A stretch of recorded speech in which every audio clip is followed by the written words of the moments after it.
Axırda bir cümlə xanım Ümmül Bəninə təvəssül eləmək istəyirəm ki, həyatımda xeyrini çox görmüşəm.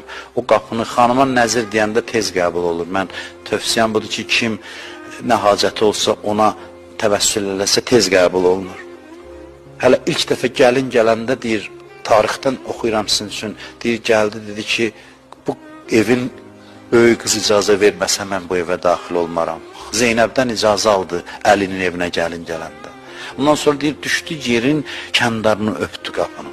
Qapının kəndarını öpdü, uşaqları topladı, dedi, mən bu evə xanım olmağa gəlməmişəm, biləsən. Mənə kəniz kimi baxın, mən sizin kənizinizəm, sizə xidmət eləməyə gəlmişəm. Tarixdə var, adı Fatimə idi. Həzrət Əliyə dedi, ev əhlinə dinən məni Fatimə adından çağırmasınlar. Görürəm, Zeynəb narahat olur. Mənə Ümmül Bənin desinlər. Oğluna da öyrətmişdi ki, qardaş deməyəsən Hüseynə. Ona Mövla denən, ağa denən, sən Fatimə balalarının nökərisən. Ona görə deyirlər, atdan yerə düşəndə, ya əxa, qardaş eşinər, İmam Hüseyin deyandı. Bəlkə neçə ildir bu sözün arzusunda idi. Ariflərdən belə bir söz nəql edirlər, deyirlər, cürəti olmazdı yenə də qardaş deməyə. Fatimə gəldi başının üstünə. Fatimə dedi ki, qardaşlığı çağır. Xanım Zəhranın hörmətinə qardaş dedi İmam Hüseyinə. Bunu ariflər deyir.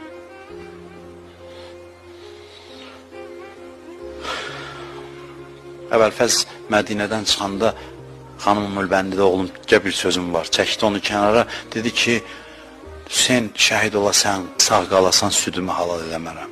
Birdən sağ qayıdarsan. Və xanım Zeynəbə dedi, Ümmül Bənin Mədinəyə qaydanda. Dedi, xanım, mənə danış Hüseynimi necə öldürdülər. Xanım Zeynəb dedi, Ümmül Bənin yox idin orada, mən gözümlə görürdüm. Necə mənim qardaşımın başını bədənindən ayrılırlar. Ümmül Bənin yox idin, necə görmədin, necə daş olan daş atırdı, ox olan ox atırdı, nizə olan nizə atırdı. Deyir, xanım Zeynəb danışır, o da ağlayır. Və birdən son sualını verdi, dedi, mənim Abbasımdan razı qaldınız ya yox.